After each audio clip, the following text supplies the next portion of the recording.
Assalamualaikum warahmatullahi taala wabarakatuh. Alhamdulillahirabbil alamin wassalatu wassalamu ala asyrafil anbiya wal mursalin wa ala alihi wa sahbihi ajma'in. Alhamdulillah, segala kesyukuran kita dapat pada Allah Taala kerana Allah bagi ruang dan peluang pada malam ni kita dapat bersama-sama berjumpa walaupun tidak secara berdepan, kita berjumpa di alam maya tetapi tidak menjadi halangan. Walau di mana pun kita berada, sebenarnya kita boleh mengisi masa kita untuk kita bersilaturahim, untuk kita nak cuba untuk mendapatkan ilmu kan. So tinggal atas kita macam mana kita nak memanfaatkan masa yang ada. Sebelum tu saya nak ucapkan, saya nak menghalalukan kepada anda yang baru saja menonton di page Syria Camp Malaysia. Ahlan wa sahlan wa marhaban bikum. Selamat datang, teruskan share. Saya minta bantuan anda semua untuk kita share lebih banyak lagi video live ni supaya lebih ramai yang mendapat manfaat bersama-sama dengan kita insya-Allah. Seperti mana dalam satu hadis Nabi sebut, man salaka tariqan yaltamisu fihi ilman sahalallahu lahu tariqan ilal jannah. Atau kama qala Rasulullah sallallahu alaihi wasallam. Barang siapa tempuh satu jalan nak menuntut ilmu, Allah akan permudahkan bagi dirinya jalan untuk ke syurga. Mungkin jadi halangan untuk kita nak pergi menuntut ilmu, nak belajar secara berdepan. Kita berdepan dengan pandemik COVID-19 menyukarkan kita untuk terbatas pergerakan, kita nak ada pengajian pun agak susah. So kita mengharapkan dengan mungkin waktu-waktu macam ni orang seronok dengan tengok movie ke kan, dengan main games dan sebagainya. So kita lawan perasaan-perasaan yang mungkin untuk keseronokan sementara ni untuk kita nak isi masa kita dengan kita nak sama-sama tadabbur kena dengan program kita pada malam ni. Kita nak ambil sedikit ibrah, pengajaran, pengalaman bersama dengan tetamu istimewa kita insya-Allah. Baik, kepada anda yang sedang menonton, ramai yang bagi salam. Assalamualaikum, waalaikumsalam warahmatullahi. Teruskan share kepada rakan-rakan kita yang lain supaya lebih ramai yang dapat menonton insya-Allah.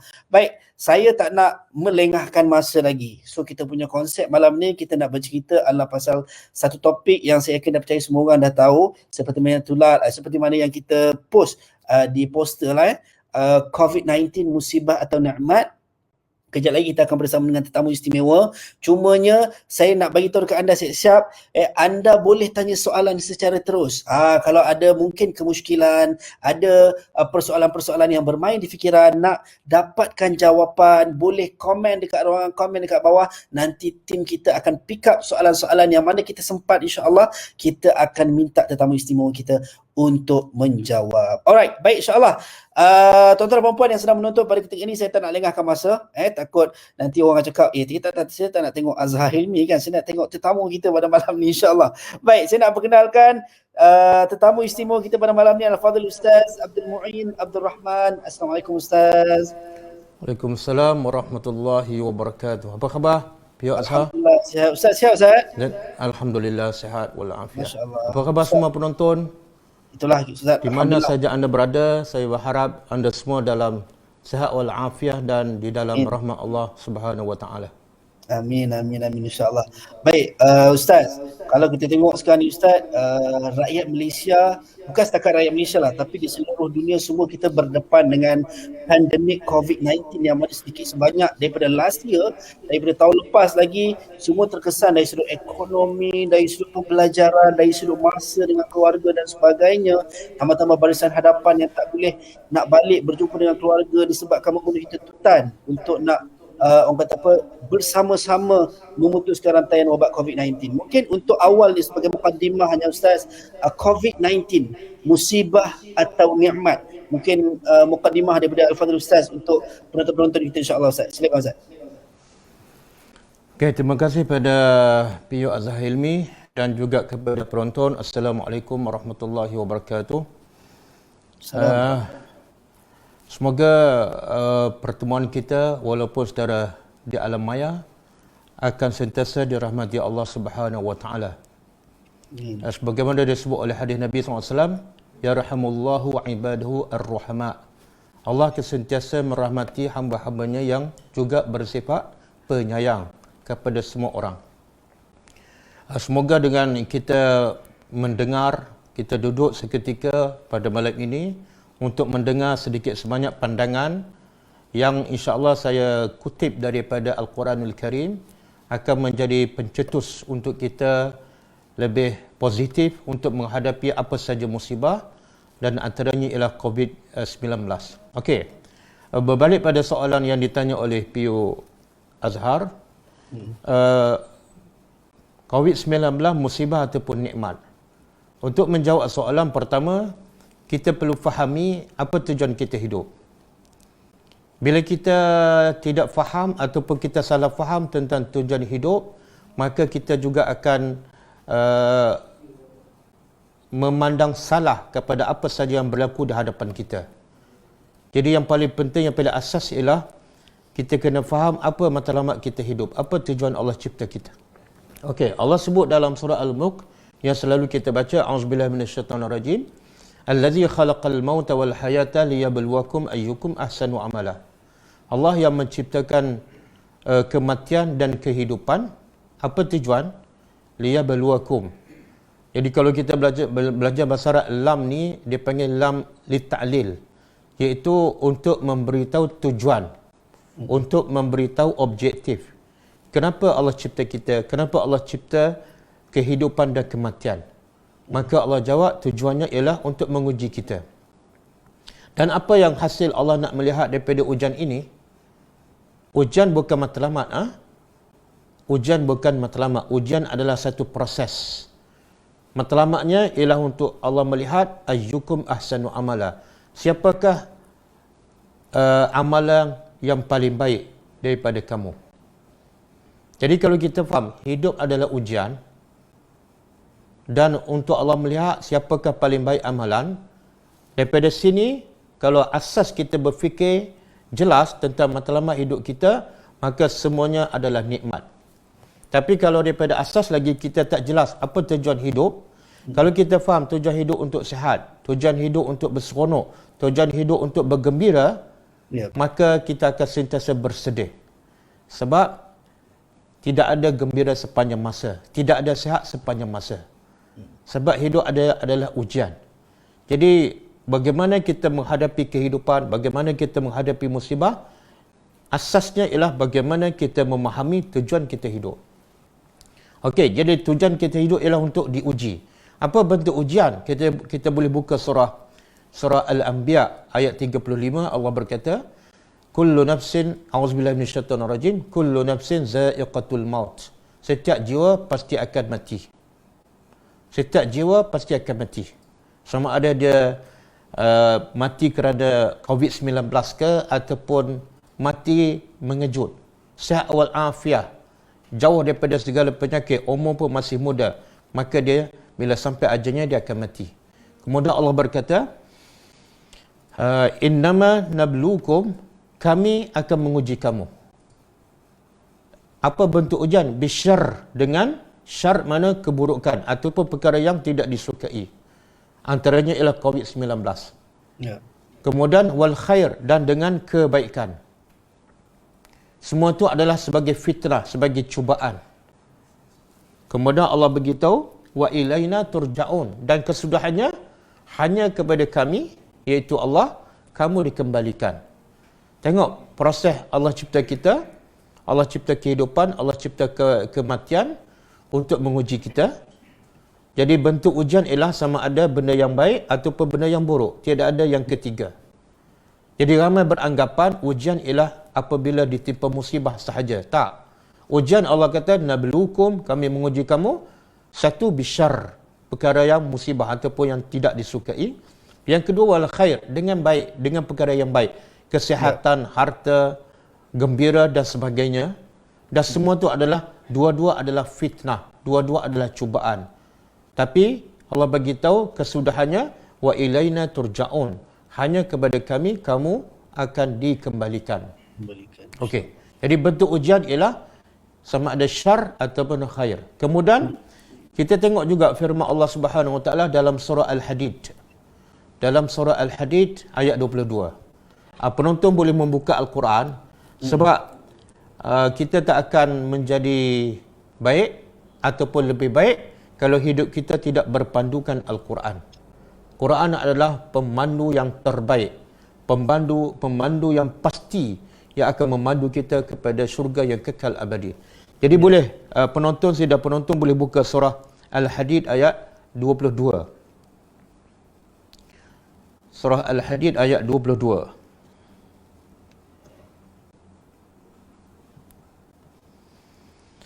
A'udzubillahi minasyaitonirrajim.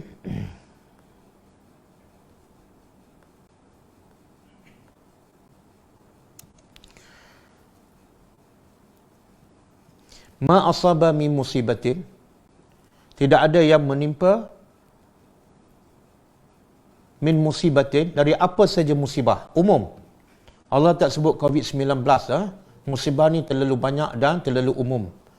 Antaranya musibah COVID-19. Jadi musibah yang dimaksud dalam ayat ni termasuk COVID-19. Allah kata, tidak ada satu pun yang menimpa seseorang min musibah, daripada apa saja musibah, fil ardi, di atas muka bumi. Gempa bumi, ribut taufan, banjir, tsunami, itu di bumi. Wala fi anfusikum, dan tidak ada juga apa-apa saja musibah yang menimpa diri kamu. Yang tadi menimpa yang berlaku di atas muka bumi. Yang kedua, musibah yang menimpa diri kita sendiri. Kesakitan, kemiskinan, kelaparan, kadang-kadang kehilangan orang yang tersayang. Illa, kecuali fi kitabin, melainkan semua tercatat di dalam kitab, di Lauh Mahfuz. Bila ni, sejak bila semua musibah yang berlaku di atas muka bumi ini telah diketahui oleh Allah dan telah dicatat pun di dalam kitab di Lauh Mahfuz. Sejak bila? Min qabli an nabra'aha, sebelum kami mencipta musibah, bahkan sebelum kami mencipta manusia. Bahkan ada riwayat yang sahih mengatakan sebelum Allah mencipta langit dan bumi 50,000 tahun. InsyaAllah. Jadi musibah yang menimpa kita sekarang dan sebelum ni dan akan datang, sebenarnya semua telah dicatat oleh Allah. Sekarang kita dengar berita di Amerika, dah lebih 400,000 lebih yang mati disebabkan COVID-19 kan. Kalau campur-campur semua lebih 1 juta. Sebenar angka itu telah ditulis oleh Allah sejak sebelum Allah cipta langit dan bumi 50,000 tahun. InsyaAllah. Dan Allah beritahu, inna zalika 'ala Allah yasir. Untuk kita mencatat apa yang berlaku, kadang-kadang kita nak catat tentang diri kita je, dalam masa seminggu kita tak mampu. Apatah lagi nak catat tentang apa yang berlaku dalam rumah kita, pada isteri kita, pada anak kita, dalam masa satu hari kita tak mampu. Tapi Allah nak mencatat semua, bermula daripada Allah cipta langit dan bumi, Allah cipta makhluk, sampai kiamat. Nak catat semua sekali, yang besar, yang kecil, yang zahir, yang tersembunyi. Inna zalika 'ala Allah yasir. Sesungguhnya bagi Allah tidak ada masalah. Yasirun, sangat mudah. InsyaAllah. Kemudian ayat yang ke-23 Allah beritahu. Allah beritahu kenapa? Semua yang berlaku Allah dah tahu dan Allah dah catat. Likai la ta'sau 'ala ma fatakum. Supaya jangan kamu bersedih 'ala ma fatakum, atas apa yang telah terlepas daripada kamu. Jadi Allah dah begitu awal-awal semua yang akan berlaku, Allah dah catat di Lauh Mahfuz sekian lama. Apa tujuan? Supaya kita jangan bersedih atas apa yang terlepas, apa yang hilang daripada kita. Maksud apa tu? Bagaimana kita tak perlu bersedih? Sebab bila kita dah tahu benda tu pasti akan berlaku, Allah sudah catat. Jadi apa sebab lagi untuk kita bersedih? Tidak ada sebab. Sebab bila Allah catat benda tu pasti akan berlaku. Dia analogi dia macam ni. Kalau kita diberitahu oleh orang yang boleh dipercayai bahawa kereta kita ni lepas 3 bulan akan rusak enjin. Kita dah tahu. Kemudian bila sampai masa kereta tu betul-betul rusak, macam mana perasaan kita? Sedih ataupun biasa sahaja? Logiknya kita kan tak sedih pun sebab maklumat kita dah tahu. Kita dah prepare. Maka Allah nak bagi tahu, semua yang akan berlaku ni, semua aku dah catat lebih awal sebelum aku mencipta langit dan bumi. Supaya apa? Supaya kamu jangan bersedih. Kamu sedih pun dia tak akan mengubah apa-apa. Kamu bersedih pun tak akan memulangkan apa yang hilang. Jadi jangan bersedih. Kemudian wala tafrahu, dan jangan kamu terlalu gembira bila kamu dapat nikmat. Allah dah catat kita akan dapat nikmat kesihatan sekian lama. Allah dah catat kita akan dapat allowance gaji sekian berapa ribu kan setiap bulan.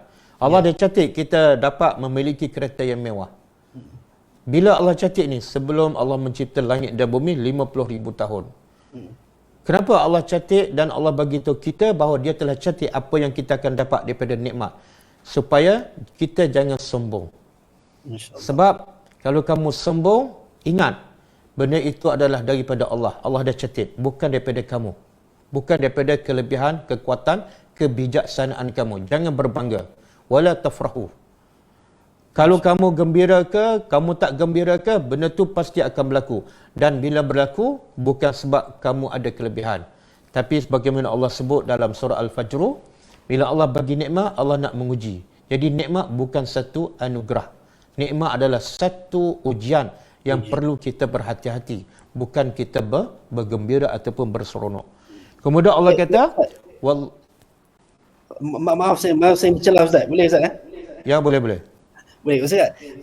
Sambil tu saya nak tanya juga Ustaz, sebab kalau kita tengok kita berdepan dengan pandemik COVID-19 ni lebih kurang dah setahun lebih.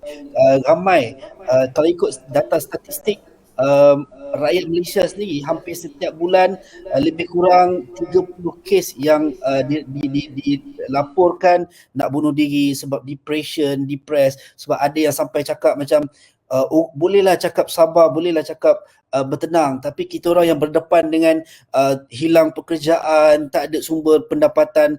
And then mungkin macam mana Ustaz kalau mungkin rakan-rakan kita yang berhadapan dalam situasi begini, konteks sabar dan tenang mungkin dari sudut menurut Al-Quran bagi mereka-mereka yang dalam situasi macam inilah. Okey. Sebelum jawab, tapi jawapan kepada soalan pertama belum habis. Ya. Jadi datang soalan yang kedua. Okey, boleh izinkan saya lengkapkan sedikit jawapan untuk soalan pertama.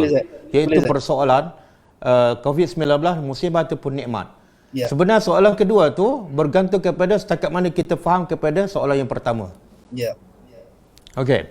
Jadi Allah kata wallahu la yuhibbu kullu mukhtalin fakhur. Allah tidak suka kepada setiap orang yang berbangga ataupun sombong dan juga orang yang berbangga diri. Kadang-kadang dia dapat nikmat, dia berbangga, dia rasa dia lebih baik pada orang. Allah tak suka. Sehingga dia merendahkan ataupun menghina orang lain kan. Okey. Kemudian daripada sini pertama kita tahu hidup adalah ujian. Yang kedua, bentuk ujian sama ada baik ataupun buruk. Kemudian yang ketiga, bila Allah bagi musibah kepada kita, semua Allah dah catat. Supaya apa? Supaya kita jangan bersedih. Kenapa kita nak bersedih? Sebab pertama, dia tetap akan berlaku. Yang kedua, kita tahu hidup adalah ujian. Dan yang ketiga, Allah janjikan ganjaran untuk orang yang redha dan sabar. Allah janjikan untuk orang yang redha dan sabar, ganjaran pahala yang terlalu besar. Jadi bila kita matlamat kita hidup untuk dunia, untuk kesenangan dunia, maka bila susah kita akan merungut. Kita tidak akan redha dan kita akan buat alasan. Kamu senanglah kamu boleh cakap kan, redha sabar. Tapi kami yang hilang pekerjaan, kami yang dibuang kerja ni. Sebenarnya itu kata-kata daripada orang yang tidak memahami tujuan matlamat kehidupan dan orang yang tidak kenal ataupun tidak akidahnya belum betul-betul mantap bahawa semua musibah yang berlaku ni Allah dah tetapkan, suka ke tak suka ke, benci ke tak benci ke, dia tetap akan berlaku. Kemudian Allah juga bagi tahu dalam Al-Quran, kutiba alaikumul qital wa huwa kurhul lakum. Telah diwajibkan ke atas kamu peperangan. Peperangan, saya nak tanya, peperangan dengan COVID-19, mana kita lebih suka? Boleh tolong jawab.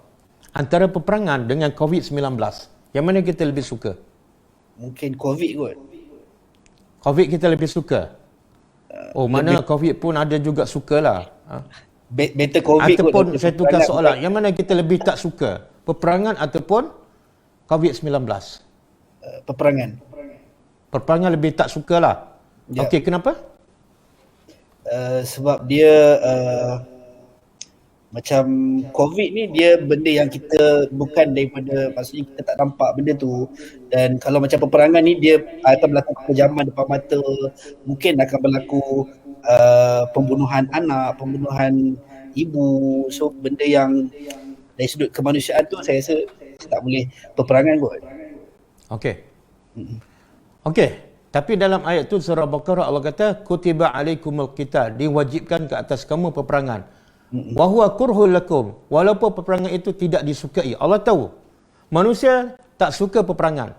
Dia akan cedera, dia akan mati, mungkin kehilangan suami, mungkin kehilangan anak dan sebagainya.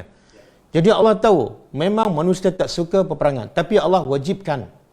Kemudian Allah beritahu, kenapa Allah wajibkan benda yang manusia tak suka? Sebab wa asa an takrahu syai'an wa huwa khairul lakum. Moga-moga yang kamu tak suka tu sebenarnya itulah yang baik untuk kamu. Wa asa an tuhibbu syai'an, dan moga-moga yang kamu suka wa huwa syarrul lakum, ia adalah buruk untuk kamu. Kadang-kadang kita tak suka pada COVID-19, tapi sebenarnya COVID-19 banyak memberi kebaikan pada kita. Kadang-kadang kita suka sihat wal afiah, diangkat penyakit COVID, diangkat PKP, tapi kadang-kadang dengan habisnya, tamatnya riwayat COVID-19, tapi dosa kita semakin meningkat dan kita semakin jauh kepada Allah. Sebenarnya dia adalah buruk kepada kita. Dan Allah tutup, Allah bagi tahu. Kenapa kadang-kadang Allah wajibkan benda yang kita tak suka? Kenapa? Allah bagi tahu, wallahu ya'lamu, Allah tahu, wa antum la ta'lamun. Kamu tak tahu apa yang terbaik untuk kamu. Yang kamu tahu sihat baik untuk kamu, tak. Kadang-kadang sihatlah kamu semakin lara, semakin kufur nikmat. Kamu tak tahu apa yang terbaik untuk kamu. Kadang-kadang dengan sakit itulah mendekatkan kamu kepada Allah Subhanahu Wa Taala. Dan saya tengok daripada kelas tadabbur online, hasil daripada PKP ni, berapa ramai yang mula belajar tadabbur Al-Quran. Berapa ramai yang mula faham Al-Quran. Berapa ramai yang mula sampaikan apa yang dia faham. Berapa ramai yang mula mengajar anak-anaknya tadabbur Al-Quran di rumah. Bila ni? Masa PKP. Kenapa sebelum PKP, sebelum COVID-19, tak ramai belajar tadabbur Al-Quran? Kelas saya 20-30 orang. Tapi sekarang live sampai 600-700. Kenapa? Kenapa sebelum PKP mereka tak belajar? Sebab mereka sihat walafiat. Bila mereka sihat walafiat, mereka boleh bergerak ke mana-mana sebab tidak ada PKP. Mereka boleh kejar dunia seingin yang mereka mahu. Dan akhirnya mereka jauh daripada Allah, jauh daripada Al-Quran. Bukankah itu buruk untuk mereka? Ya Allah, subhanallah. Allah tahu apa yang terbaik untuk kita. Sebab itulah jangan sedih. Jangan sedih dengan musibah COVID-19. Jangan sedih. Dalam satu hadis, dengar baik-baik ya. Dalam satu hadis, kata Nabi SAW daripada Jabir radhiyallahu anhu, sabda Nabi SAW, yawaddu ahlul afiyah yaumal qiyamah, yawaddu ahlul afiyah yaumal qiyamah, orang yang sihat wal afiah sangat ingin, orang yang sihat wal afiah yang jauh daripada musibah semasa kat dunia, tapi bila pergi ke akhirat, yawadduna, mereka sangat ingin. Sangat ingin apa?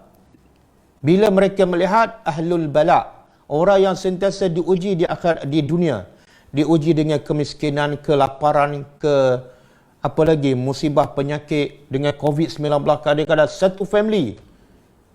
Tapi orang ni bila mereka reda, mereka sabar, mereka di akhirat besok diberi pahala yang tanpa henti. Adapun orang yang sihat walafiat yang tidak ditimpa musibah semasa kat dunia, bila mereka melihat orang yang ditimpa musibah di akhirat asyik menerima pahala-pahala, nikmat-nikmat, maka orang yang sentiasa afiat di kat dunia bercita-cita, wahai Tuhan, alangkah baiknya aku kalau masa aku kat dunia dahulu, aku digunting kulit aku hidup-hidup. Allah. Bukan bius ha? Aku bercita-cita kalau dulu masa kat dunia aku ditimpa musibah yang macam-macam, walaupun digunting hidup-hidup aku sanggup. Kenapa? Setelah dia melihat hasil musibah dan hasil redha dan sabar orang yang menghadapi musibah. Subhanallah. Tengok apa yang Allah sediakan untuk orang yang ditimpa musibah. Kita tak tahu apa yang Allah sediakan untuk kita sebab kita hanya berfikir hidup untuk dunia. Hidup untuk senang, hidup untuk sihat, hidup untuk berjalan. Bila dikekang, disekat dan sebagainya, kita rasa sempit. Kita lupa bahawa Allah telah sediakan tempat yang lagi luas, yang kekal abadi dan tak mungkin ada COVID-19 dan jauh sekali ada PKP di dalam syurga. Jadi, kenapa kita nak bersedih dengan musibah? Kenapa kita nak bersedih dengan musibah?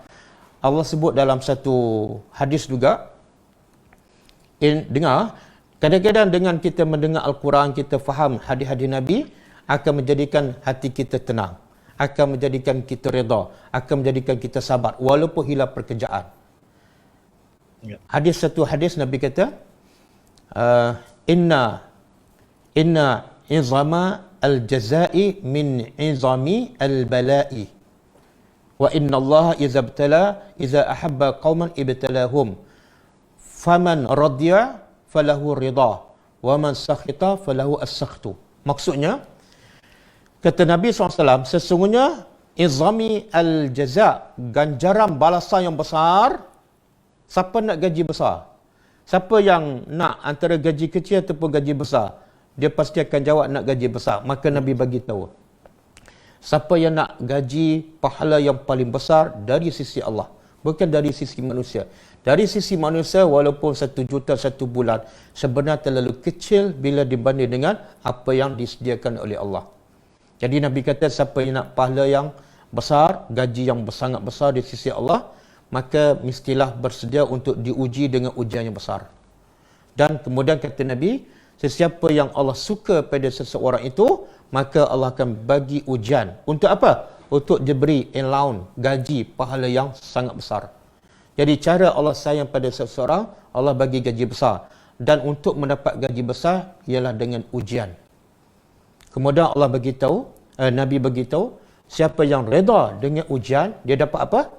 Ini bukan allowance je. Falahu ar-rida, baginya reda Allah. Takkan kita nak tukar? Takkan kita nak tukar reda Allah dengan pekerjaan? Kita duk sibuk nak dapatkan pekerjaan yang hilang. Kita nak sibuk untuk cari duit yang hilang. Tapi kita terlepas reda Allah sekian lama. Ya Allah.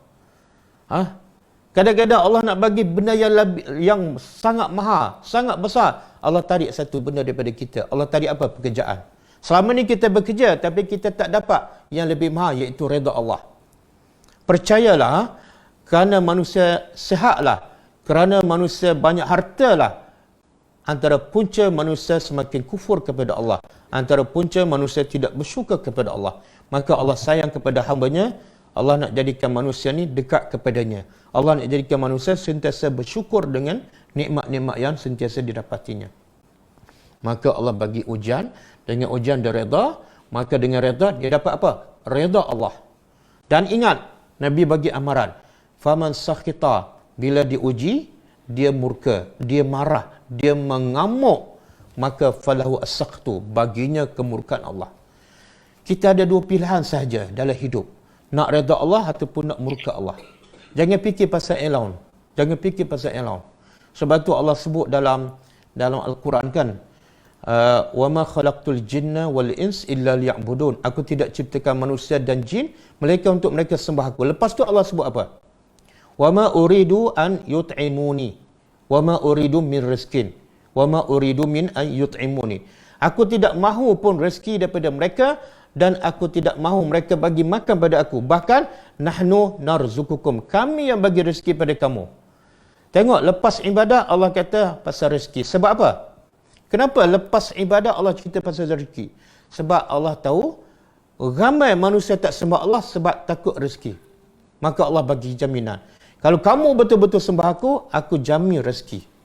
Tapi kalau kamu tidak sembah aku, rezeki kamu tak dijamin. Jadi sebenarnya kalau kita takut pada rezeki, carilah pemberi rezeki. Jangan cari manusia. Kalau kita risau lapar, carilah yang memberi makan. Yang memberi makan ialah Allah. Wa huwa yut'im allazi at'amahum min ju' wa amanahum min khauf. Jadi, okey, menjawab soalan yang, boleh ke PU Azhar? Boleh Ustaz. Menjawab soalan yang kedua. Ya. Sabar kan, bagaimana kita nak sabar ni? Kita dah tak ada kerja, perut dah lapar, subhanallah. Kita lupa yang suruh sabar tu Allah. Dan kita lupa yang bagi kita makan pun Allah. Takkanlah Allah suruh kita sabar dan Allah tak bagi makan pada orang yang sabar. Berapa ramai yang tak sabar, berapa ramai yang kufur kepada Allah, Allah bagi makan sihat wal afiah. Takkanlah kita yang ikut perintah Allah, kita yang redha dengan semua yang Allah takdirkan, takkanlah orang macam kita Allah tak bagi makan. Saya nak tanya, kita ditimpa COVID-19 kan? Baru lebih kurang setahun. Betul tak? Betul. Setahun kan? Okey. Ada tak yang mati kebuluran sepanjang setahun? Tak ada lagi. Tak ada. Tak ada kan? Ada tak yang bunuh diri sebab COVID-19? Tak ada kan? Tak ada lagi. PU Azhar Temenung tu mana belum dapat maklumat lah tu? Tak ada. Tapi saya nak bagi tahu, Ashabul Kahfi dia di PKP-kan oleh Allah. Ashabul Kahfi di PKP-kan oleh Allah. Apa yang dia hilang? Bukan pekerjaan, bukan dipotong gajinya. Bukan hilang apa lagi? Bukan hilang rumah, hilang segala-galanya. Ya. Dan tempoh dia dalam gua bukan setahun. PKP bukan tak boleh merentas daerah, bukan tak boleh merentas negeri, tak boleh merentas gua. Tak boleh Hanya PKP dalam gua sahaja. Kita PKP tak boleh rentas daerah. Tapi boleh pergi lagi kedai makan, boleh delivery kan. Boleh jumpa kawan, boleh macam-macam lagi. Ada anak, ada TV, ada macam-macam kat rumah. Bilik air pun ada 3 bilik. Katil pun tebal. Pemuda Kahfi ni di PKP-kan oleh Allah dalam gua sempit. Dan boleh hidup lama tanpa makan. Tanpa makan. Kita duk fikir, macam mana ustaz nak redha ni? Sabar. Sabar macam mana? Kerja tak ada. Kamu masih boleh hidup tak? Masih sihat tak? Masih bernyawa tak? Bersyukur kepada Allah. Bersyukur kepada Allah. Allah belum tarik nyawa kamu. Allah belum tarik kesihatan kamu. Terlalu banyak nikmat yang wajib kamu bersyukur. Jangan duk fikir pasal rezeki. Pasal rezeki yang dipotong ataupun dibuang kerja. Tapi fikirlah rezeki yang masih ada pada diri kita. Ya Allah, berapa ramai yang terlantar di hospital dah setahun. Berapa ramai yang cacat, berapa ramai yang OKU, tak ada kaki, tak ada tangan. Kamu sihat wal afiah, bersyukur pada Allah. Jangan fikir pasal rezeki, Allah dah bagi tahu. Allah dah bagi tahu juga dalam surah Taha kan. Wa'mur ahlaka bis salati wastabir 'alaiha la nas'aluka rizqa. Nahnu narzuquk. Suruhlah anak-anak isteri kamu solat dan sabar. Lepas tu Allah kata apa? Kami tak minta rezeki, kami bagi. Makna apa? Apa kaitan solat dengan rezeki? Allah nak bagi tahu, kalau kamu dengar cakap aku, kalau kamu solat, jaga solat 5 waktu, solat dengan khusyuk, pastikan anak isteri kamu tutup aurat, jangan buat belaka, jangan ada maksiat dalam rumah, aku jamin bagi rezeki. Yang kufur kepada aku 24 jam sihat wal afiah. Kadang-kadang yang banyak mengeluh ni kadang-kadang orang Melayu Islam. Tapi orang lain kita tak nampak sangat mengeluh juga. Tapi yang paling nampak ialah orang Islam. Sebab tu orang Islam yang paling tenang. Orang Islam yang paling cool dengan apa yang ditimpa oleh Allah kepada mereka. Sebab mereka ada akidah yang menimpa musibah dengan izin Allah. Yang menjamin rezeki Allah. Sepatut tidak ada sebab untuk kita sedih. Kita masih boleh hidup. Dan kita sekarang bukan dihalang. Saya nak bagi tahu bagaimana Nabi dan para sahabat di PKP-kan oleh orang musyrikin Mekah. Apa dia? Dihalang tinggal di Mekah. Kampung halaman. Tempat lahir, tempat membesar. Hilang, bukan setakat hilang pekerjaan. Hilang tanah halaman. Hilang kampung halaman. Hilang harta benda. Dan bukan setahun. Bukan setahun. Bila berhijrah ke Madinah, selama-lamanya mereka tak patah balik dah ke Mekah. Dan mereka tak tahu apa masa depan di Madinah. Ada tak bantuan kepada Nabi dan para sahabat? Bantuan prihatin ke? Sejahtera ke? Permai ke? Ada tak? Tak ada. Yang ada lebih hebat daripada permai. Yang ada lebih hebat daripada sejahtera, iaitu bantuan daripada Allah. Wa may yattaqillah yaj'al lahu makhraja wa yarzuqhu min haitsu la yahtasib. Inilah akidah yang merasak dalam hati Nabi daripada sahabat. Mereka yakin bila dengar dia cakap Allah, Allah jamin rezeki. Mereka tak hirau dah hilang pekerjaan. Yang mereka hirau bila mereka langgar perintah Allah. Yang mereka hirau anak isteri membuka aurat. Yang mereka hirau anak isteri baca Quran tapi tak ikut Al-Quran. Yang tu orang beriman yang hirau. Yang mereka takut. Pasal rezeki jangan risau. Risaulah pasal dosa kita. Sebab tu saya nak bagi tahu juga. Pio Azhar nak tanya soalan seterusnya? Boleh Ustaz, silakan dulu Ustaz. Okey. Bagaimana Nabi Yusuf alaihissalam? Nabi Yusuf alaihissalam bila digoda oleh isteri pembesar dan juga kawan-kawannya, dengan dia menyahut seruan wanita-wanita itu, dia boleh hidup bebas di luar penjara. Dia boleh dapat apa saja dia nak. Bukan setakat sihat wal afiah, bebas, dan mungkin menjadi orang kanan isteri pembesar. Tapi bila dia tahu dengan dia bebas, dia akan melakukan dosa, maka apa kata Nabi Yusuf? Rabbi as-sijnu ahabba ilayya mimma yad'unani ilahi. Wahai Tuhan, penjara aku lebih suka, penjara yang sempit itu lebih aku cinta daripada duduk di luar penjara yang bebas tapi aku melakukan dosa. Ya Allah, tengok orang beriman berfikir. Kita fikir nak makan, kita fikir nak naik gaji, kita fikir nak sihat, tapi kita tak fikir sebelum PKP kita duduk dalam dosa 24 jam. Kita tak fikir. Sebenarnya musibah yang paling besar bukan COVID-19. Musibah yang paling besar ialah kita jauh daripada Allah. Musibah yang paling besar ialah hati kita keras. Kita bila solat tak rasa khusyuk, tidak ada perasaan. Tapi bila makan, rezeki Allah ada perasaan sedap. Bila melancong, tengok pemandangan ciptaan Allah, rasa seronok. Tapi bila sembah Allah, tak ada perasaan. Bila baca WhatsApp, bila tengok berita, ada perasaan. Gelak, senyum, menangis. Tapi bila baca kitab Allah, tak ada perasaan. Mengantuk pula. Inilah musibah lebih besar daripada COVID-19.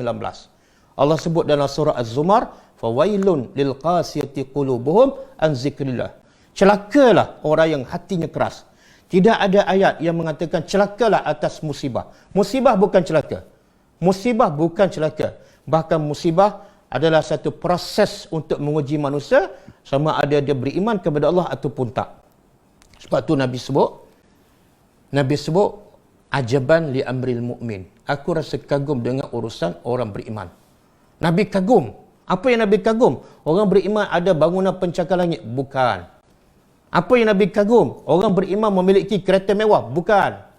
Apa yang Nabi kagum? Orang beriman dapat menguasai dunia? Bukan. Apa yang Nabi kagum? Orang beriman sihat wal afiah? Bukan. Yang Nabi kagum ialah inna amrahu kullahu khair.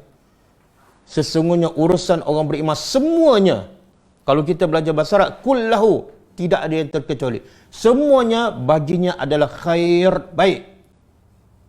Ya Allah, yang Nabi kagum ialah akidah orang beriman. Apa saja yang datang pada dia, semua baik. Baik.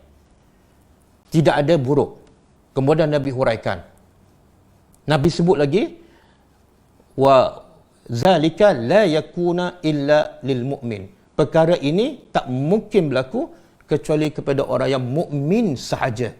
Bukan orang kaya, bukan pembesar, tapi dia beriman. Kemudian Nabi hurai. Hadis ni kita biasa dengar, tapi kadang-kadang kita merumuk juga. Seolah benda tu tak baik pada kita. Nabi kata, in asabatu as-sarra, sekiranya nikmat datang kepadanya, syakara, fakana khairallah. Boleh faham? Ada dua benda. Satu nikmat. Yang kedua, dia bersyukur. Yang Nabi kata baik yang mana? Ada dua benda. Orang beriman bila dapat nikmat, dia bersyukur. Kemudian Nabi kata itu adalah baik untuknya. Apa yang baik? Nikmat atau bersyukur? Syukur. Nikmat bukan baik. Nikmat proses ujian. Berapa ramai yang kufur kerana nikmat? Jadi yang baik ialah bila dia dapat nikmat, dia semakin tunduk kepada Allah. Dia semakin taat pada Allah. Okey, yang kedua, wa in asabathu ad-dharra sabara. Tapi bila ditimpa musibah COVID-19 ke, hilang pekerjaan ke, dia sabar. Maka Nabi kata, fakana khairan lah. Sabar itu adalah baik untuknya. Kita hilang pekerjaan, kita rasa risau, kita macam-macam lah, mengamuk dan sebagainya. Tapi sebenarnya benda yang lebih besar kita hilang ialah sabar. Benda yang paling mahal kita hilang bukan pekerjaan, tapi redha dan sabar kepada Allah. Okey? Baik, insya-Allah. Jadi kesimpulannya, musibah COVID-19 sebenarnya adalah satu nikmat bagi orang beriman. Ya. Siapa yang tak beriman, mungkin musibah COVID-19 adalah betul-betul musibah. Dengan musibah ni dia tak redha. Dengan musibah ni dia tak sabar. Maka musibah ini betul-betul akan menjadi musibah yang lebih besar kepadanya. Iaitu dia tak boleh terima apa yang Allah tentukan. Wallahu a'lam. Allah alam, itu dia. Bila Ustaz cerita pasal tu, satu benda yang sangat-sangat padat dan juga menyeluruh. Kalau kita tengok juga Ustaz, asbab dengan adanya COVID-19, PKP, mereka-mereka yang mungkin dulu kurang masa dengan anak-anak, nak solat jemaah dan sebagainya. So Allah izin dengan adanya PKP menyebabkan kita jadi mudah nak berjemaah bersama ahli keluarga dan juga melakukan aktiviti-aktiviti lah secara berjemaah, macam menuntut ilmu bersama-sama pada malam ini juga adalah sebahagian daripada orang kata penikmat yang Allah hadirkan kepada kita juga, insya-Allah. Baik Ustaz, sampai-sampai itu saya nak terus juga banyak soalan-soalan yang kita dapat di ruangan komen. Sekarang ni kita ada lebih kurang 1,100 yang sedang menonton. Alhamdulillah, terima kasih banyak. Terus sekali share kepada rakan-rakan kita yang lain untuk sama-sama kita nak ambil pengajaran daripada apa yang disampaikan oleh Fadil Ustaz Abdul Mu'in Abdul Rahman, insya-Allah. Baik Ustaz, ada yang soalan ini datangnya daripada Ruan Omar. Dia kata, Ustaz, macam mana kita nak tahu yang musibah itu adalah ujian atau bala dari Allah? Sebab kalau kita tengok musibah ni, macam Ustaz sebut tadi, dia adalah ujian. By the same time, kalau kita tengok daripada sirah juga, Allah hadirkan musibah adalah sebagai bala kepada mungkin kaum-kaum yang kufur pada Allah SWT lah. Silakan Ustaz. Okey, Nabi kita SAW ada sebut dalam satu hadis, aku diberi 5 perkara yang tidak diberi kepada para Nabi dan Rasul sebelum aku. Salah satunya ialah, iaitu umat-umat dahulu, bila mereka melakukan kesalahan, Allah terus turunkan bala ataupun azab. Sebagaimana kaum Ad, kaum Samud, kaum Nabi Lut. Jadi Nabi kata, aku mohon kepada Allah supaya jangan terus turunkan azab bala kepada umatku. Sebagaimana umat yang dahulu, dan Allah makbulkan. Jadi sebab itulah apa saja musibah yang menimpa kepada umat Nabi Muhammad, dia lebih kepada ujian. Dan banyak ayat Al-Quran yang menyebut tujuan musibah yang Allah timpa kepada umat Nabi Muhammad adalah untuk sebagai peringatan supaya mereka kembali kepada Allah Subhanahu Wa Taala. Antaranya Allah sebut dalam surah Sajadah, Allah kata, walanuziqannahu minal azabil adna dunal azabil akbar la'allahum yarji'un. Allah kata, kami akan timpakan kepada mereka azabul adna, azab yang paling kecil. Azab yang paling kecil maksudnya ialah lebih kecil bila dibanding dengan azab akhirat. Jadi Allah istilahkan azab kat dunia ni teruk macam mana, kita dengar 400,000 mati kan. Dah mungkin semua sekali 1 juta lebih. Tapi bagi Allah, ini adalah azab yang paling kecil.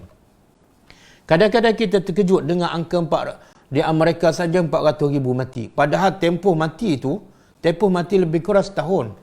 Tapi yang sebelum ni lagi dahsyat. Di tsunami Indonesia, Allah matikan bukan dalam masa setahun, dalam masa 1 hari, 300,000 lebih. Tapi kita macam biasa je. Itu 1 hari lebih, Allah matikan 300,000. Sekarang mana ada kes COVID-19 yang mati dalam 1 hari ratusan ribu? Tak ada. Mana yang dulu lagi teruk berlaku. Bahkan yang berlaku di zaman Nabi Nuh lagi teruk.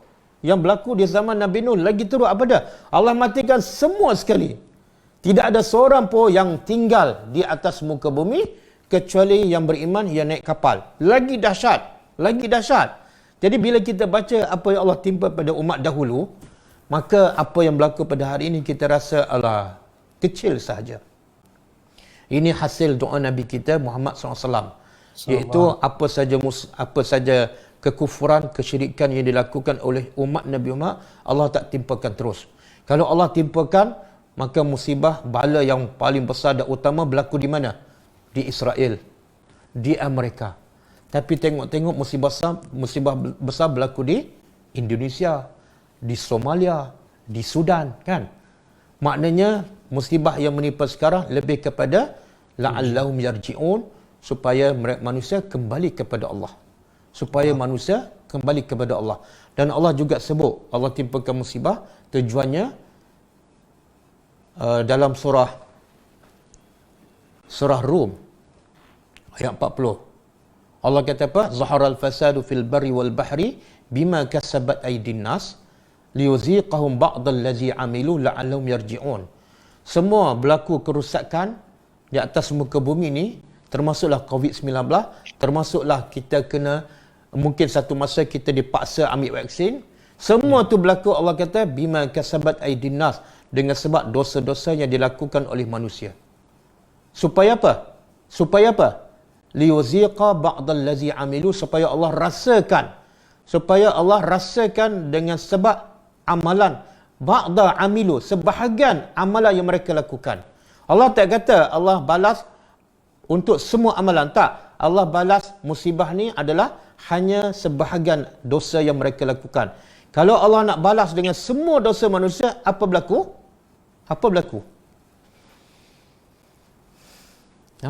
Kalau Allah nak hukum manusia berdasarkan dosa yang dilakukan setiap hari, apa berlaku? Habislah kita. Apa berlaku? Allah sebut dalam surah Ar-Rum, kan, ayat terakhir. Walau yu'akhizullahu ma kasabu ma taraka ala zahriya min dabah. Kalau Allah mengambil kira semua dosa yang manusia lakukan, ma taraka alal ardi min dabah, Allah tak akan tinggal seorang pun di atas muka bumi ni. Allah. Tengok rahmat Allah. Jadi Allah bagi sebahagian azab ataupun musibah untuk sebahagian dosa kita. Kalau Allah nak hukum atas semua dosa, kita tak ada. Saya tak boleh bercakap sekarang, semua akan mati. Bersyukurlah kepada Allah Subhanahu Wa Taala. Jadi balik pada soalan tadi, musibah yang menimpa kita lebih kepada ujian untuk Allah kembalikan kita kepadanya. Termasuklah yang ditimpa kepada orang kafir. Kecuali orang kafir yang Allah tahu dia tak akan beriman. Maka orang kafir yang macam ni, ataupun orang yang tak beriman macam ni, yang memang keras, yang memang tak patah balik, Allah tak bagi musibah. Allah bagi apa? Falamma nasu ma zukiru fatahna alaihim kulla abwab. Bila mereka lupa peringatan daripada Allah, Allah bukan bagi musibah. Allah buka segala pintu nikmat kepadanya. Supaya apa? Supaya mereka semakin jauh, dan itu dipanggil istidraj. Ya Allah, takutlah bila kita duduk dalam nikmat tapi kita tak taat pada Allah dan tidak ada musibah. Itu amaran keras daripada Allah. Mana Allah tak nak kita kembali kepadanya. Bersyukurlah kepada Allah dengan ujian yang kita dapat setiap hari. Semoga dengan ujian ini kita semakin dekat kepada Allah. Semoga kita dapat lebih mahal daripada apa yang kita hilang. Kita hilang pekerjaan, tapi kita dapat lebih mahal, iaitu redha Allah Subhanahu Wa Taala. Okey. Baik, insya-Allah. Terima kasih banyak Ustaz atas jawapan itu. Kita nak teruskan Ustaz, sebab banyak sangat soalan. So saya bacakan terus dua soalan Ustaz. Sebab soalan dia dalam situasi yang hampir sama berkenaan dengan COVID-19. Soalan yang pertama dia tanya, adakah mati kerana COVID-19 ini kita boleh katakan sebagai mati syahid? Itu yang pertama. Dan yang kedua, itu Ustaz, adakah Allah akan mengampunkan dosa kalau kita beremosi sampai hilang sabar kerana terlalu tertekan dengan kehidupan? After all, kita hanya manusia yang banyak khilaf. So saya untuk dua soalan dulu Ustaz. Silakan Ustaz. Okey, untuk soalan pertama, adakah mati kerana COVID termasuk mati syahid? Ya, betul. Okey, Nabi sebutlah antara syahid, dia panggil syahid akhirat. Dia ada syahid dunia, ada syahid akhirat, dan ada syahid dunia dan akhirat.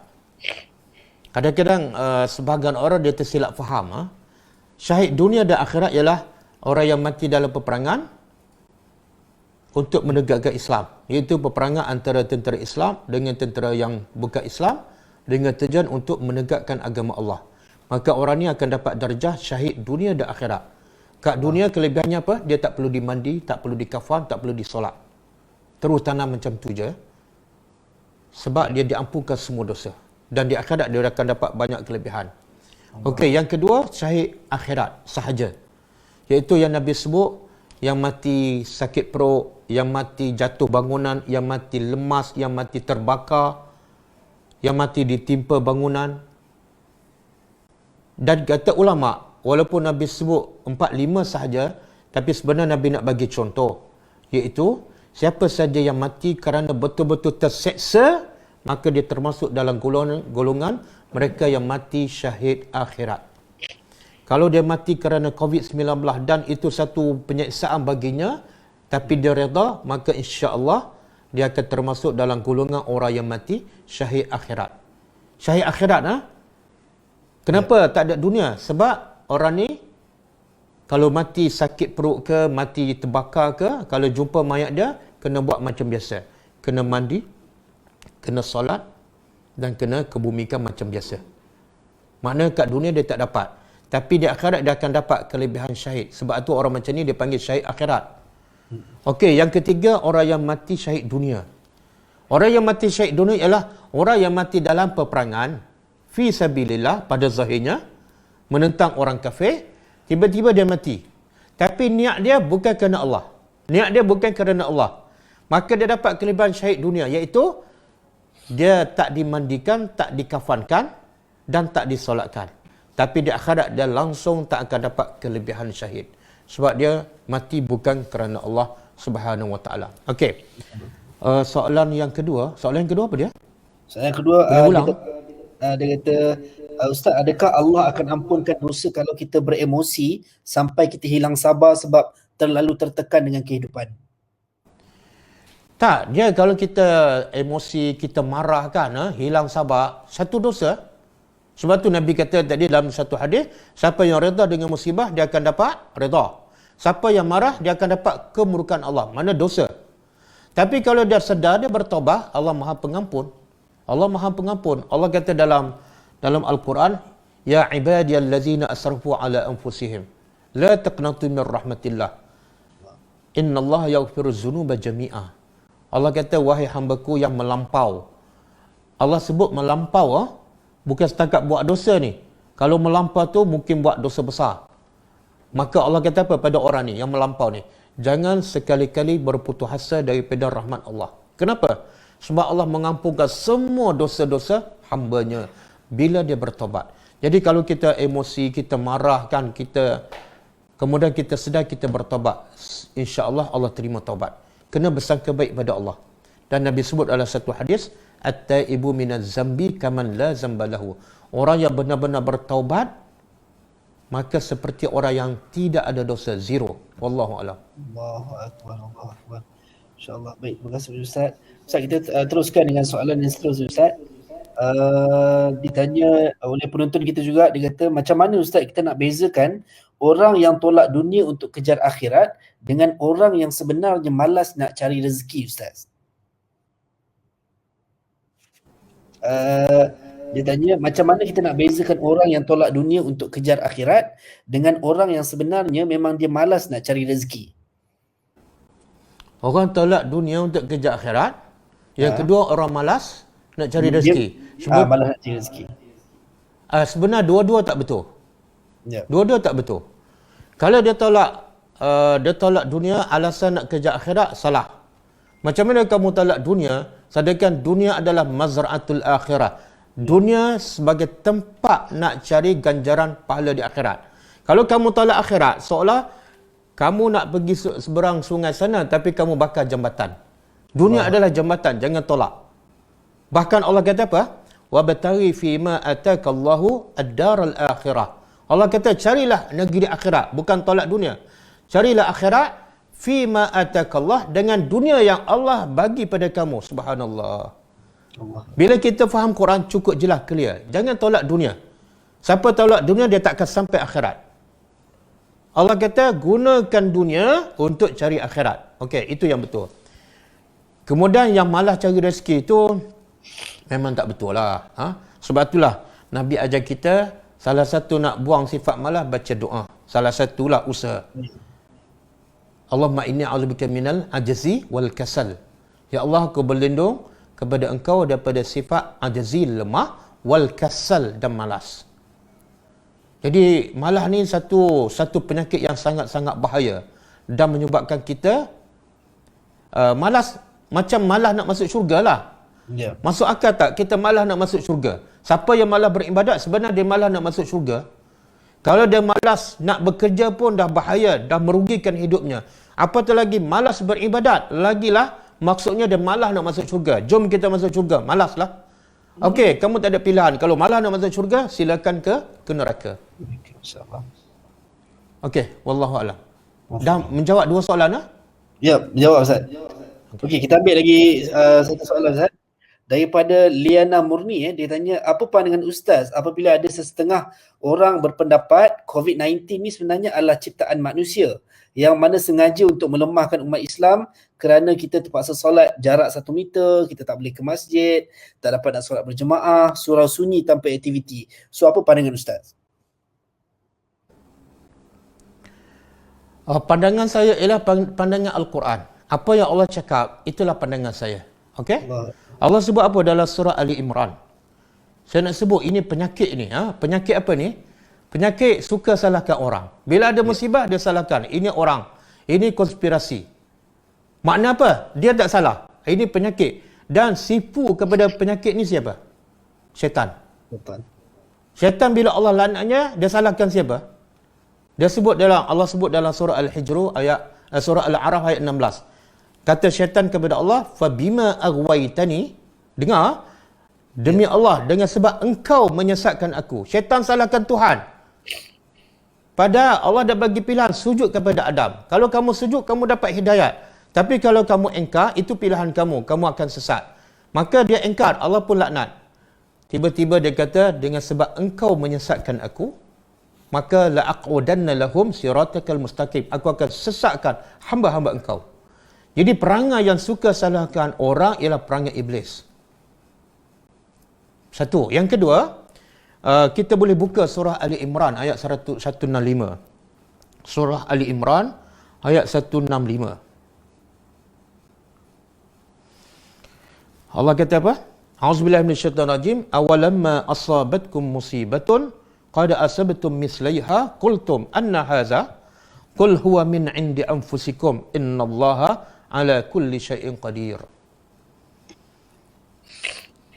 Maksud dia, Allah kata, awalama, adakah patut tatkala asabatkum musibah, telah menimpa pada kamu satu musibah.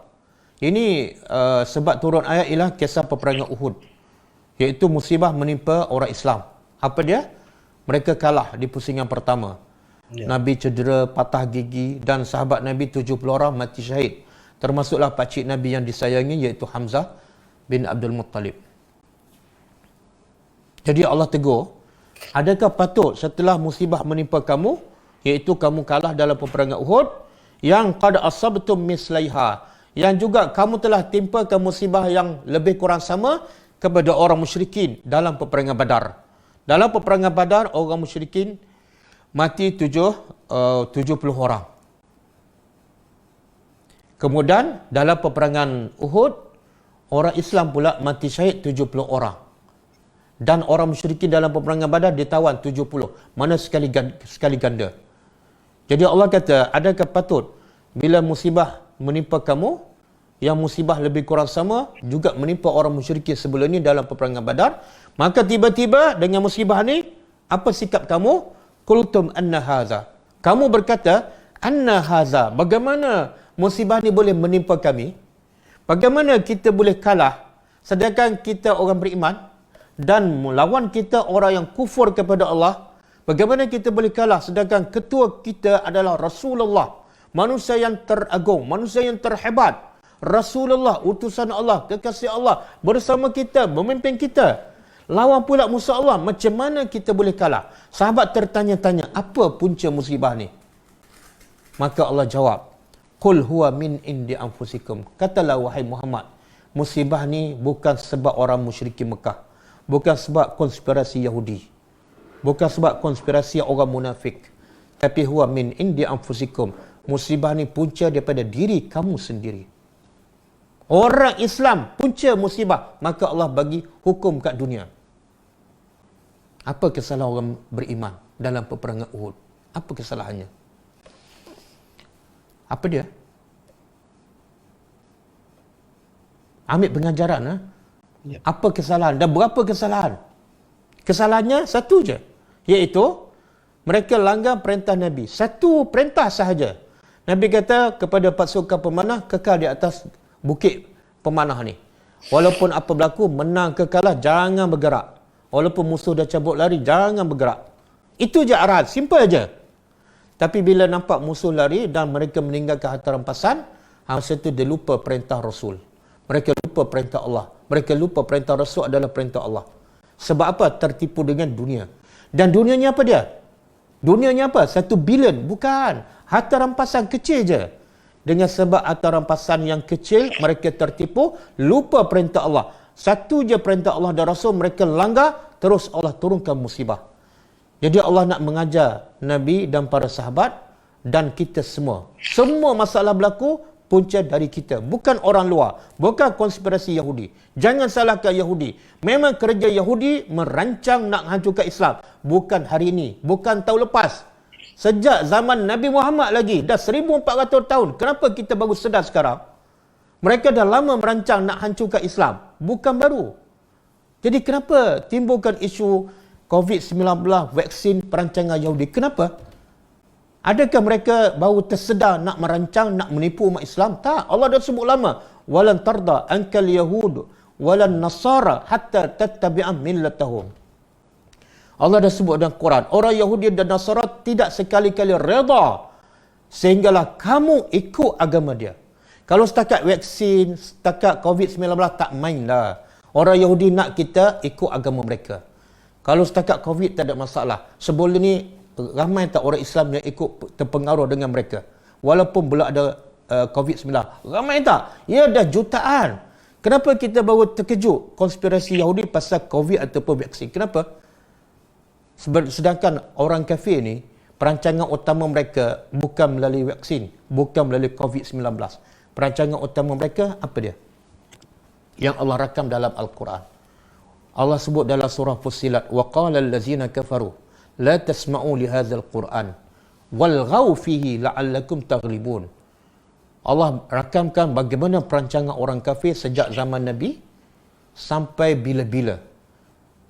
Dengan perancangan ini, kalau mereka berjaya, mereka akan sentiasa mengatasi orang Islam. Mereka sentiasa menang dan umat Islam sentiasa lemah, sentiasa kalah. Dengan bila mereka berjaya dengan perancangan ini. Apa dia? Bukan COVID-19, bukan vaksin. Perancangan mereka ialah la tasma'u li hadzal Quran. Jangan kamu faham Quran ini. Jangan faham, nak baca silakan, nak hafal silakan, nak khatam silakan, tapi jangan hafal. Jangan faham. Sebab apa? Bila manusia mula faham Al-Quran, dia akan dapat hidayah. Bila dapat hidayah, apa saja ujian dia tak akan goyang. Dia sanggup mati demi agamanya. Yang ini yang menakutkan musuh. Jadi konspirasi Yahudi, konspirasi orang kafir sebenarnya nak menjauhkan umat Islam daripada Quran. COVID-19 ni tak ada apa sebenarnya. Minta maaf saya cakap. COVID-19 vaksin ni tak ada apa bagi orang kafir. Dia dah lama berjaya merosakkan umat Islam setakat baca Quran, tak faham ataupun langsung tak berminat dengan Al-Quran. Dah juta-juta. Mereka tak mati. Orang Yahudi tak nak orang Islam mati. Tapi orang Yahudi nak orang Islam mati hati mereka. Bila nak baca Quran tak rasa apa-apa. Dan tak berapa ramai yang tak pernah sentuh Al-Quran sampai mati. Perancangan mereka berjalan-berjalan. Kita tak terkejut pun. Kita tak tersedar pun. Kadang-kadang anak kita tak baca Quran dah 5 tahun. Itu perancangan Yahudi. Kadang-kadang mak bapak kita pun baca Quran tak faham. Asyik khatam je. Itu perancangan musuh. Tapi kita tak sedar. Kita tak terkejut. Tiba-tiba ada COVID. Oh, ini konspirasi Yahudi. Bila hantar vaksin, jangan. Jadi Allah nak tegur Nabi dan kita semua. Bila ada musibah, tilik diri kita. Kalau sahabat Nabi buat satu saja kesalahan, cuba tadabbur.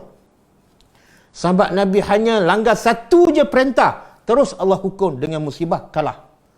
Cuba bayangkan, kita agak-agak berapa banyak langgar perintah Allah. Berapa banyak yang buka aurat. Berapa banyak yang tak salat. Berapa banyak yang tak baca Quran.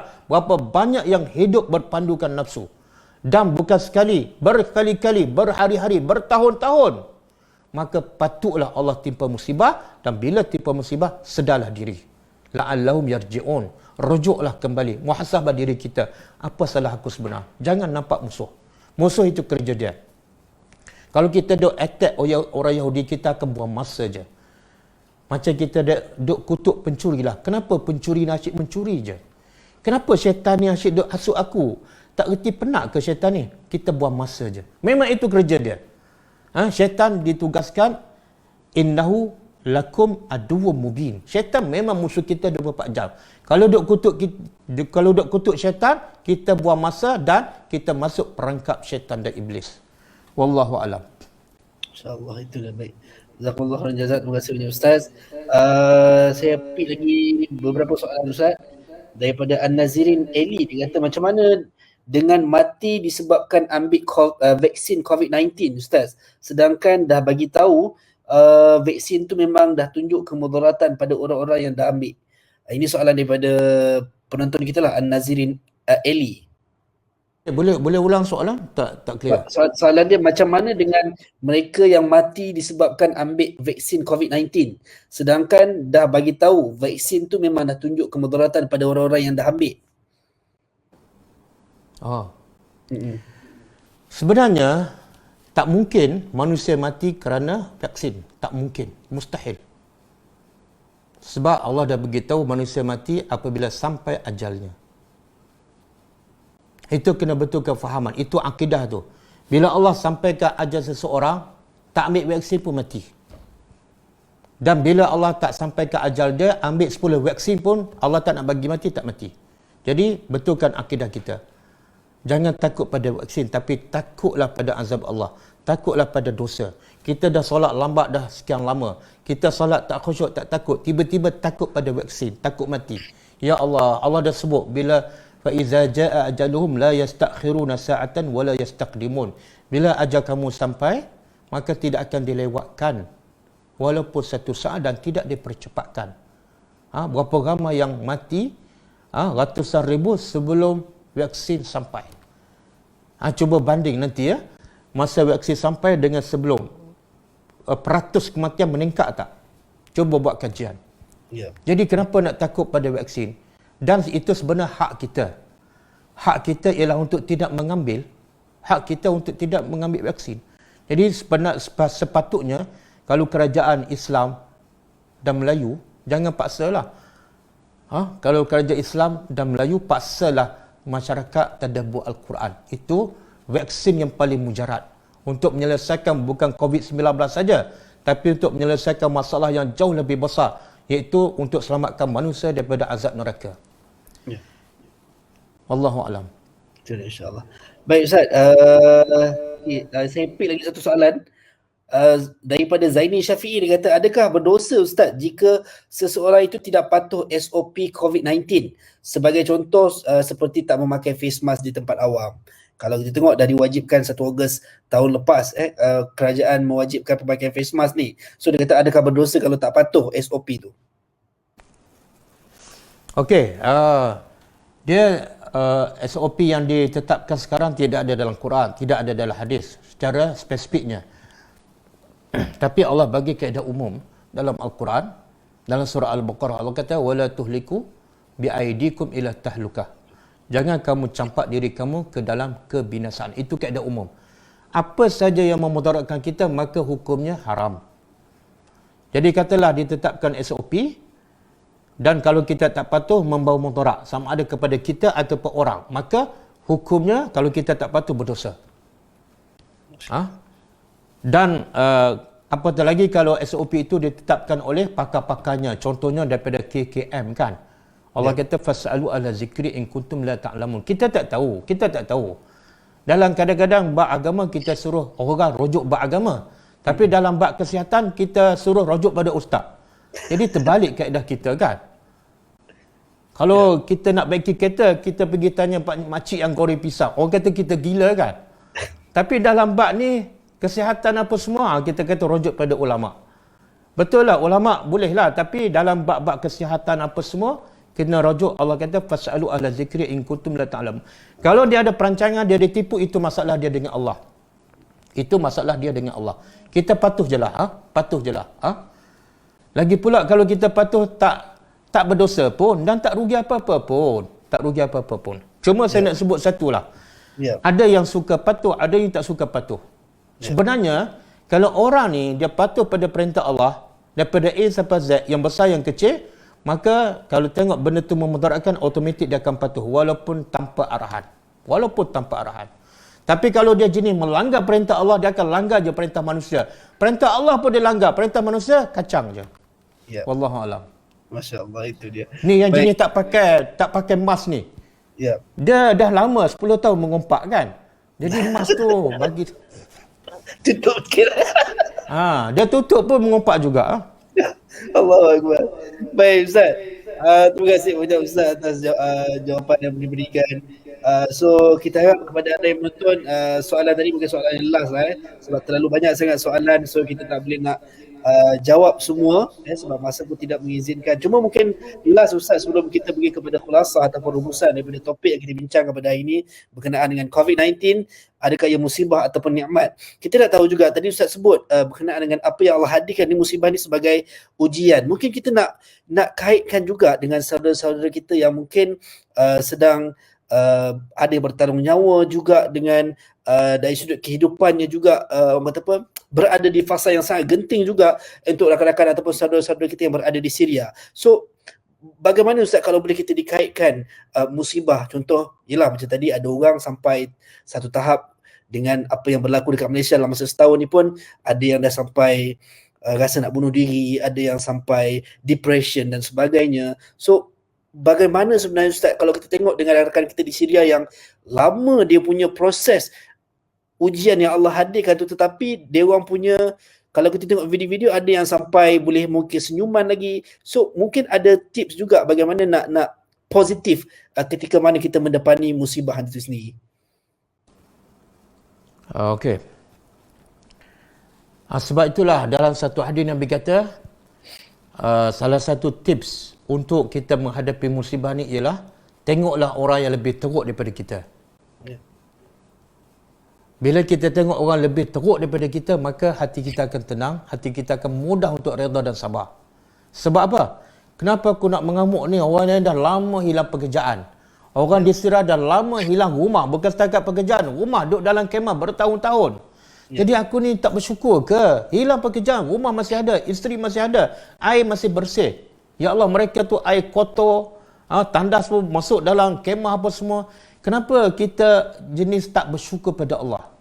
Dan sebab itulah bagi saya, kadang-kadang orang yang ditimpa musibah sepanjang masa ni, mereka jauh lebih baik daripada kita yang sentiasa berada dalam nikmat.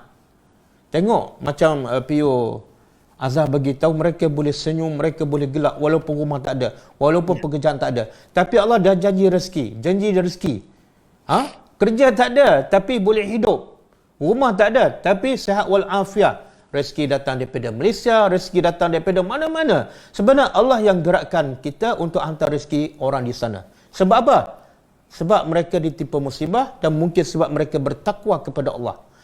Kadang-kadang mereka lebih bernasib baik kan? Walaupun duduk dalam PKP, bahkan lebih teruk pada kita dalam kemah. Bukan setakat tak boleh merentas negeri, tak boleh merentas daerah, tak boleh merentas kawasan kemah tu. Tapi mereka dah lama, bukan setahun. Mereka boleh gelak, boleh senyum. Alhamdulillah. Semoga dengan musibah itu mendekatkan mereka kepada Allah.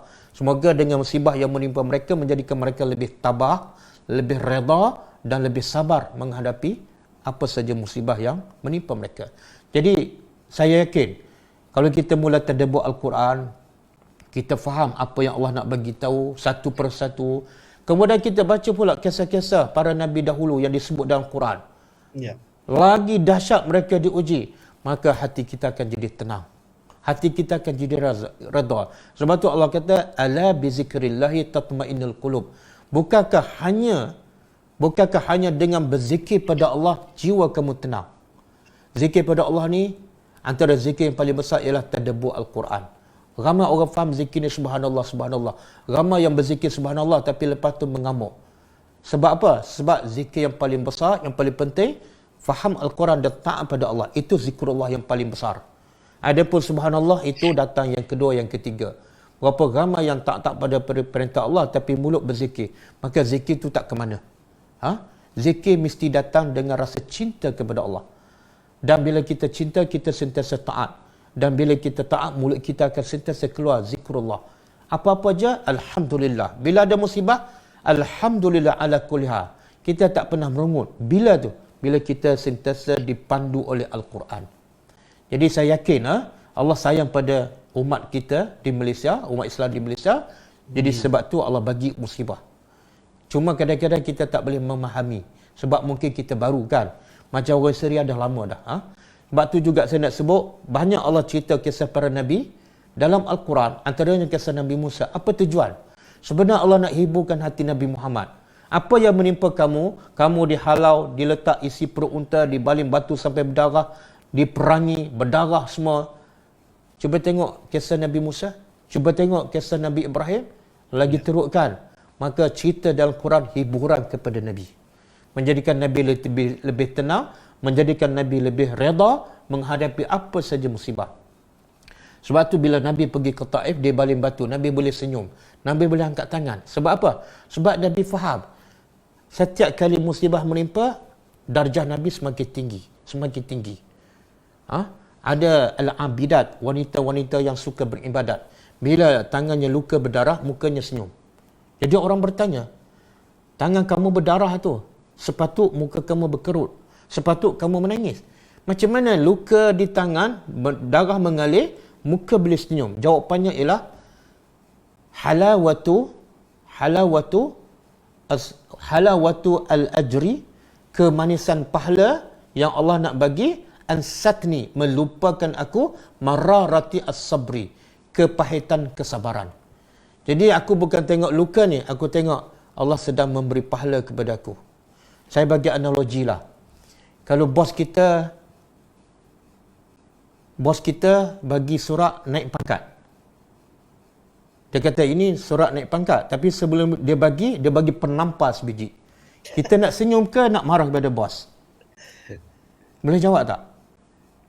Bos bagi, saya nak naik pangkat awak ni. Ini surat dia. Tapi sebelum tu saya nak bagi penampas biji. Dengan penampas kita suka ke marah? Begitulah Allah nak bagi, Allah nak naik darjah kita, Allah nak bersihkan kita, tapi caranya Allah bagi susah. Jadi kalau kita ingat macam tu, senyum je. Ya Allah, sayangnya engkau pada aku. Kalau tanpa musibah ni aku tak tadabbur Al-Quran.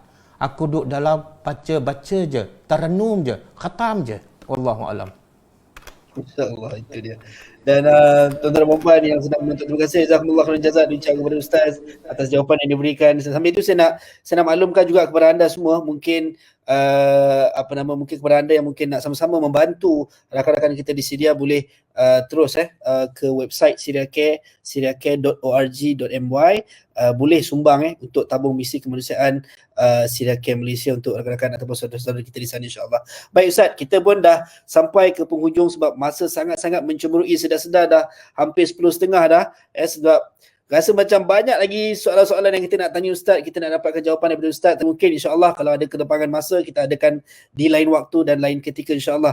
Mungkin Ustaz kata-kata akhir sebagai khulasah daripada topik yang kita diskuskan dengan soalan-soalan yang dikemukakan sebentar tadi berkenaan dengan COVID-19, musibah atau nikmat, insya-Allah Ustaz. Silakan Ustaz. Okey, jadi kesimpulan yang dapat saya simpulkan ialah bagi orang beriman tidak ada yang tak baik. Tidak ada musibah. Musibah hanya satu proses untuk Allah memberi hadiah pada kita. Jadi jangan tengok musibah, tapi tengok apa yang Allah sediakan untuk orang yang redha dan sabar. Maka kita akan senyum dengan setiap musibah. Satu. Yang kedua, untuk menghayati lebih lagi bagaimana musibah itu menjadi nikmat, saya sarankan beli buku ni. Buku ni, Musibah adalah Nikmat. Musibah adalah nikmat. Bila kita baca buku ni berdasarkan ayat Quran dan juga hadis Nabi, jiwa kita akan tenang dalam menghadapi apa saja musibah. Dan di akhir buku ni ada doa-doa bagaimana nak menghadapi musibah. Bagaimana doa kita nak baca bila orang sakit ke ataupun kita sakit. Bila dapat musibah, kita sepatut baca Inna lillahi wa inna ilaihi raji'un. Kemudian Allah ma'jurni fi musibati wa akhlif li khairan minha. Ya Allah, cantiknya, sayangnya Nabi pada kita. Nabi tak tinggal harta, tapi Nabi tinggal ilmu. Yang kalau kita ikut ilmu ini, kita akan dapat yang lebih mahal daripada harta. Apa dia? Bila kita ditimpa musibah, Nabi ajar bacalah doa.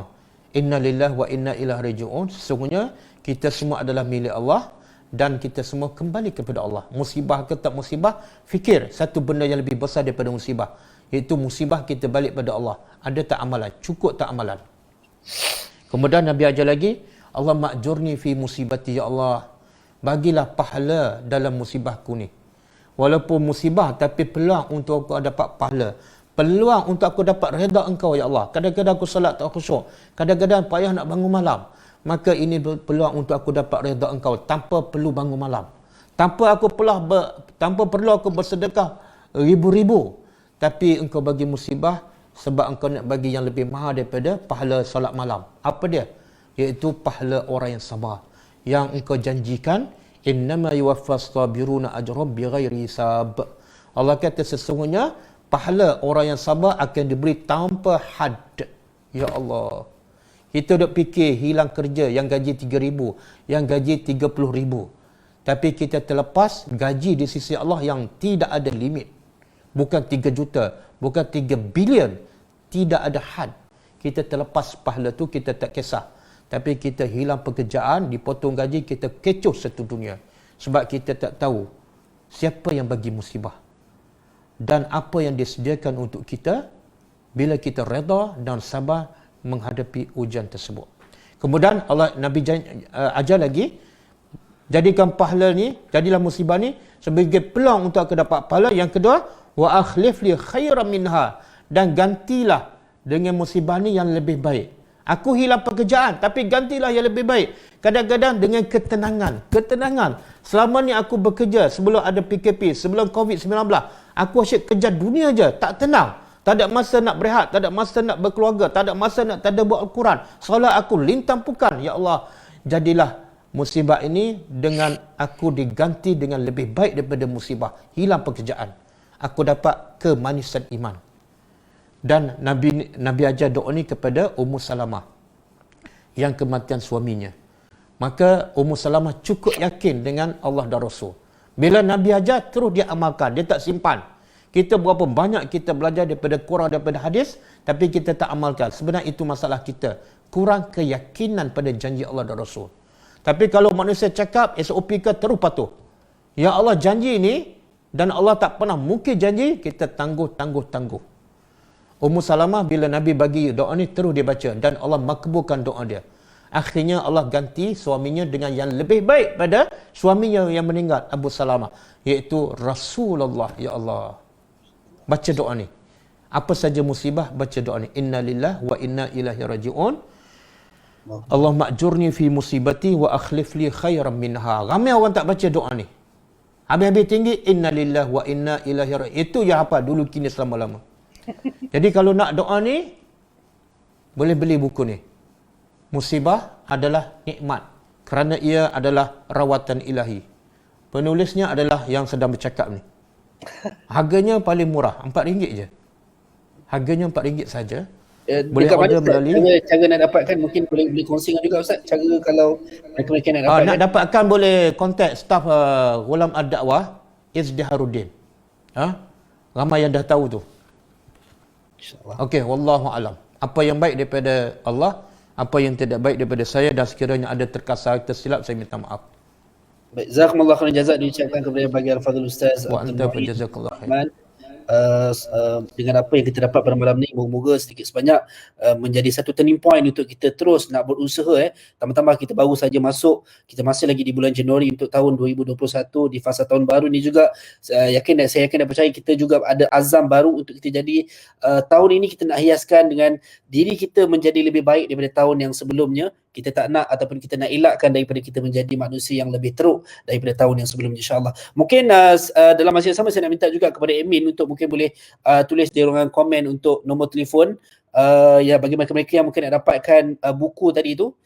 So kepada anda yang mungkin nak dapatkan, nanti admin akan tulis dekat ruangan komen dekat bawah, anda boleh contact untuk dapatkan buku tersebut, insyaAllah. Baik, jutaan terima kasih juga kepada anda yang menonton. Kita mencecah tontonan kita 1.2k 1,200 yang menonton, Alhamdulillah. Moga-moga dengan apa yang kita dapat hari ini, bukan sekadar kita dapat untuk kita seorang, tetapi kita juga kongsikan untuk orang lain dalam rangka kita proses nak jadi saleh, kita juga nak jadi musleh, kita nak jadi baik. Dalam masa yang sama kita nak ajak orang lain untuk jadi sama-sama baik bersama-sama, insya-Allah. Itu dia close up untuk buku Musibah Adalah Nikmat, kerana ia rawatan ilahi yang dikarang ataupun ditulis oleh Al-Fadhil Ustaz Abdul Mu'in Abdul Rahman. Boleh dapatkan daripada Ghulam Ad-Da'wah, insya-Allah. Baik, sekali lagi jazakumullah khairan jazak diucapkan kepada Al-Fadhil Ustaz kerana sudi bersama pada malam ni, insya-Allah. Mungkin di lain waktu dan ketika kita akan bersama lagi. Saya Azhar Hilmi mohon jutaan kemaafan kepada anda semua kalau ada kekurangan, silap kata, terlebih bicara, terlebih dalam bermesra juga mohon ampun kepada Allah dan mohon maaf pada anda semua, insya-Allah. Moga kita berjumpa lagi. Jadi mari sama-sama kita tangguh dulu majlis kita dengan bacaan tasbih kafarah dan suratul Asr. Subhanakallahumma hamdika asyhadu an la ilaha illa anta.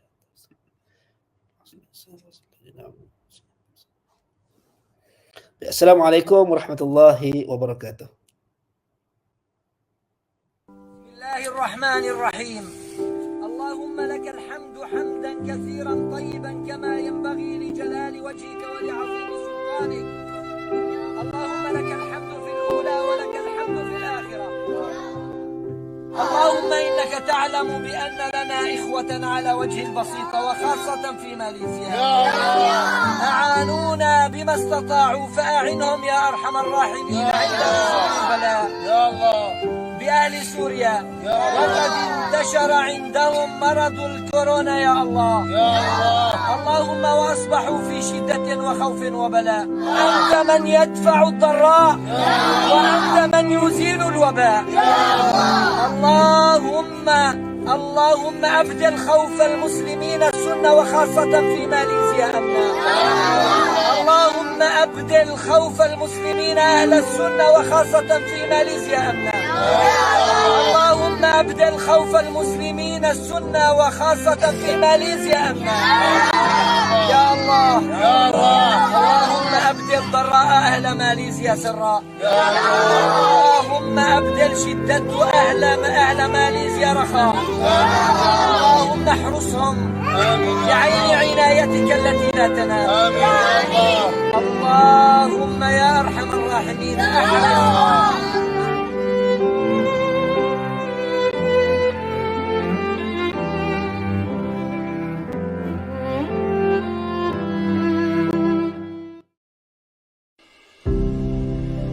Dua kuning briket ini RM57. Sehelai selimut tebal ini pula RM98. Sekotak pack makanan untuk 3 minggu RM150. Namun senyuman mereka tidak ternilai harganya.